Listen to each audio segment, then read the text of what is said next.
Ben was the cashier at the supermarket. One day, he noticed a suspicious looking man in the checkout line who kept looking around furtively. When it was his turn to play, the man grabbed his grocery bag, punched Ben, and ran. Ben was dazed for a moment. Then he quickly ran out after the shoplifter. The man was just driving off in his car when Ben reached him. Ben lunged at the open window of the car, pulled himself in the car, and tried to stop the man.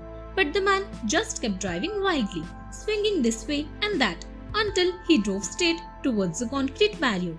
Ben had just moments to react. He pushed open the car door and rolled out of the car. The next moment, the thief crashed the car. The thief was injured, so the police took him away at once. Luckily, Ben was unhurt. His boss thanked him and rewarded him handsomely. Alligator. Jason and his sister Beth were on an adventure trip across the USA. They had many great experiences, but the scariest was in Mississippi. It was a hot day and they were near a bathing hole at Black Creek. Beth was just about to enter the water when Jason called out, "Stop! Stay back! There was an alligator approaching." Jason quickly stripped off his shirt and tossed it onto the alligator's eyes, blinding it. He then leapt onto its back, holding tight to its jaws and legs. Beth helped him by throwing twigs and stones from the shore. The animal tried to throw Jason off, but with its legs pinned down, he could not move.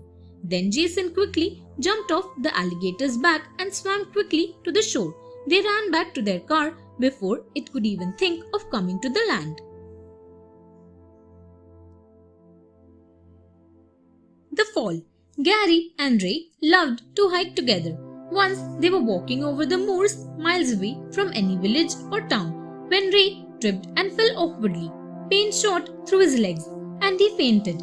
Gary immediately saw that Ray's leg was twisted in a very strange way. He was sure the bone had broken. Gary could not leave Ray here, and he could not move him like this. Finally, he decided to make a splint and hope for the best. He quickly found 2 sticks of the same length. Carefully straightening the injured leg, he bound the sticks to it using some twine and rope he was carrying. Luckily, by then, Ray regained consciousness. Leaning heavily on Gary's shoulders, Ray managed to walk. Thunder rolled overhead and rain poured down on them, making their walk even more difficult. After about 20 minutes, exhausted and drenched, they reached a farmhouse.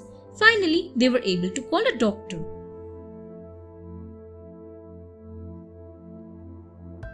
Torch Fight Back. Nina worked at the local radio station and often had to work late night.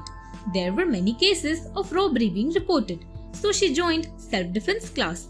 One night, Nina was on her way home after work. She had almost reached her parked car when she heard footsteps behind her. As always, Nina had a powerful torch in her pocket. She turned slowly, gripping it tight. "Give me all your money," demanded a gruff voice.